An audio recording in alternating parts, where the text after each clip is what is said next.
Hi hello friends, ಎಲ್ಲರಿಗೂ ನಮಸ್ಕಾರ. Welcome back to my channel. ಎಲ್ಲರೂ ಹೇಗಿದ್ದೀರಾ? ಇವತ್ತು ಅಡುಗೆ ಮನೆಯಿಂದನೇ ವಿಡಿಯೋನ ಸ್ಟಾರ್ಟ್ ಮಾಡ್ತಾ ಇದ್ದೀನಿ. ಇವತ್ತು ಬಂದು ಏನಪ್ಪ ಅಂತ ಹೇಳಿದ್ರೆ ಒಂದು ಬೆಸ್ಟ್ ಡ್ರಿಂಕ್ನ ಮಾಡ್ತಾ ಇದ್ದೀನಿ. ಅದು ಯಾವ ಡ್ರಿಂಕಪ್ಪ ಅಂತ ಹೇಳಿದ್ರೆ, ಈಗ ಸಾಮಾನ್ಯವಾಗಿ ಗೊತ್ತಿರೋ ಹಾಗೇನೆ ಎಲ್ಲರಿಗೂ ಗ್ಯಾಸ್ಟ್ರಿಕ್ ಸಮಸ್ಯೆ ಕಾಡೋದು ಇತ್ತೀಚಿನ ದಿನಗಳಲ್ಲಿ ಸರ್ವೇ ಸಾಮಾನ್ಯ ಅಲ್ವಾ. ಹಾಗಾಗಿ ಅದರಲ್ಲೂ ಕೂಡ 30 ವರ್ಷದಿಂದ ಮೇಲ್ಪಟ್ಟವ್ರಿಗಂತೂ ತುಂಬಾ ಜಾಸ್ತಿ ಆಗ್ತಾ ಇರುತ್ತೆ. ಆ ಗ್ಯಾಸ್ಟ್ರಿಕ್ ಸಮಸ್ಯೆಯಿಂದ ತುಂಬ ಜನ ಟ್ಯಾಬ್ಲೆಟ್ಗಳನ್ನ ತೊಗೊಂಡು ಕೂಡ ಅವಾಯ್ಡ್ ಮಾಡ್ಕೊತಾರೆ, ಅಂದರೆ ಕಡಿಮೆ ಮಾಡ್ಕೊತಾರೆ. ಏಕೆಂದರೆ ಇತ್ತೀಚೆಗೆ ನಾವು ತಿನ್ನೋವಂಥ ಊಟದಿಂದ ಬರ್ಬೋದು ಗ್ಯಾಸ್ಟ್ರಿಕ್ ಸಮಸ್ಯೆ. ಇತ್ತೀಚಿನ ದಿನಗಳಲ್ಲಿ ಆ ರೀತಿ ನಾವು ಫುಡ್ನ ಸೇವನೆ ಮಾಡ್ತಾ ಇರ್ತೀವಿ, ಅದರಿಂದ ಬರುವಂಥ ಚಾನ್ಸಸ್ ಕೂಡ ಇರುತ್ತೆ.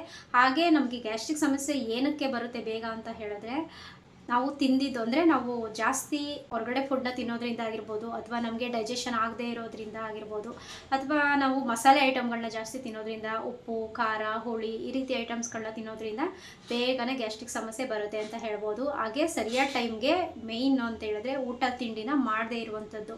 ಕೆಲವೊಬ್ರು ನೆಗ್ಲೆಕ್ಟ್ ಮಾಡ್ತಾರಲ್ವ ಊಟ ತಿಂಡಿನ, ಅಂದರೆ ಟೈಮ್ ಕರೆಕ್ಟಾಗಿ ಅಂದರೆ ಟೈಮ್ ಫಾಲೋ ಮಾಡೋದಿಲ್ಲ, ಯಾವಾಗ ಬೇಕಂದರೆ ಟೈಮಿಂಗ್ಸೇ ಇರೋದಿಲ್ಲ ಊಟ ಮಾಡ್ತಾರೆ. ಅಂದರೆ ನಾನು ಅದೇ ರೀತಿಯೇ ಸ್ವಲ್ಪ ಆ ರೀತಿ ಮಾಡೋದ್ರಿಂದನೂ ಕೂಡ ಬೇಗ ಗ್ಯಾಸ್ಟ್ರಿಕ್ಕು ಅಟ್ಯಾಕ್ ಆಗೋ ಚಾನ್ಸಸ್ ಇರುತ್ತೆ.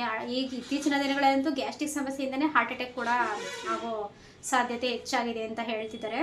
ಅದರಿಂದ ಟೈಮ್ ಟು ಟೈಮ್ ಕರೆಕ್ಟಾಗಿ ಊಟ ತಿಂಡಿ ಮಾಡುವಂಥದ್ದಾಗಿರ್ಬೋದು, ಕೆಲವೊಂದು ಮಸಾಲೆ ಐಟಮ್ಗಳನ್ನ ತಿಂಡಿಗಳನ್ನ ಕಡಿಮೆ ಮಾಡುವಂಥದ್ದಾಗಿರ್ಬೋದು. ಅಂದರೆ ನಾವು ಬಳಸುವಂಥ ಅಡುಗೆಗಳಿಗೆ ಸ್ವಲ್ಪ ಮಸಾಲೆ ಐಟಮ್ಗಳನ್ನ ಕಡಿಮೆ ಮಾಡಿ ಸ್ವಲ್ಪ ಸಿಂಪಲಾಗಿ ಅಡುಗೆ ಮಾಡ್ಕೊಂಡು ತಿನ್ನೋದ್ರಿಂದನೂ ನಮಗೆ ಆದಷ್ಟು ನಮ್ಮ ಆರೋಗ್ಯನ ಚೆನ್ನಾಗಿ ಇಟ್ಕೋಬೋದು. ಗ್ಯಾಸ್ಟ್ರಿಕ್ ಸಮಸ್ಯೆಯಿಂದ ಮೇಯ್ನು ದೂರ ಉಳಿಬೋದು ಅಂತ ಹೇಳ್ಬೋದು. ಹಾಗೆ ಗ್ಯಾಸ್ಟ್ರಿಕ್ ಸಮಸ್ಯೆ ಬಂತು ಅಂತ ಹೇಳಿದ್ರೆ ಹೊರಗಡೆಯಿಂದ ಟ್ಯಾಬ್ಲೆಟ್ಗಳನ್ನ ತೊಗೊಂಡು ಅವಾಯ್ಡ್ ಮಾಡ್ಕೊತಾರೆ. ಈ ಗ್ಯಾಸ್ಟ್ರಿಕ್ದು ಎಲ್ಲ ಟ್ಯಾಬ್ಲೆಟ್ಗಳೆಲ್ಲ ಸಿಗುತ್ತಲ್ವಾ ಮೆಡಿಕಲ್ ಶಾಪ್ಗಳಲ್ಲೆಲ್ಲ, ಆ ರೀತಿ ಗ್ಯಾಸ್ಟ್ರಿಕ್ ಬಂತು ಅಂತ ಸಡನ್ನಾಗಿ ಮೆಡಿಕಲ್ ಸ್ಟೋರ್ಗೆ ಹೋಗಿ ಟ್ಯಾಬ್ಲೆಟ್ಗಳನ್ನ ತೊಗೋತಾರೆ, ಅವಾಯ್ಡ್ ಮಾಡ್ಕೊತಾರೆ ಅದರಿಂದ. ಆದರೆ ಅದು ಶಾಶ್ವತ ಪರಿಹಾರ ಅಲ್ವಾ, ಆ ರೀತಿ ಅದು ನ್ಯಾಚುರಲ್ಲು ಕೂಡ ಅಲ್ಲ.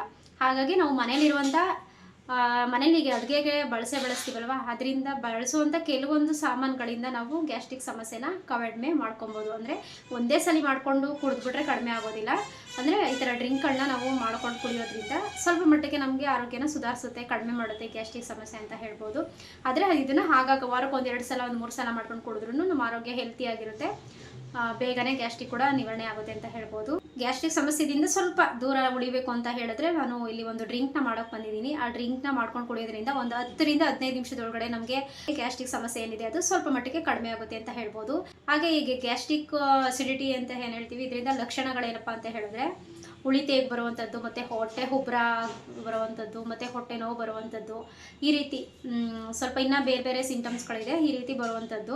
ಆದಷ್ಟು ಇದನ್ನು ಕಡಿಮೆ ಮಾಡ್ಕೋಬೇಕು. ಆಮೇಲೆ ತಿಂದಿದ್ದು ಊಟ ಕೂಡ ಡೈಜೆಷನ್ ಆಗದೆ ಇರುವಂಥದ್ದು, ನಾವು ಏನು ತಿಂತೀವಿ ಅದು ಊಟ ನಮಗೆ ಬೇಗನೆ ಡೈಜೆಸ್ಟ್ ಆಗೋದಿಲ್ಲ ತಿಂದಿದ್ದು. ಅದೇ ರೀತಿ ಇದನ್ನೆಲ್ಲ ಸ್ವಲ್ಪ ಮಟ್ಟಿಗೆ ಕಡಿಮೆ ಮಾಡ್ಕೊಳ್ಬೇಕು ಅಂತ ಹೇಳಿ ನಾನು ಇವತ್ತೊಂದು ಡ್ರಿಂಕ್ನ ತಂದಿದ್ದೀನಿ.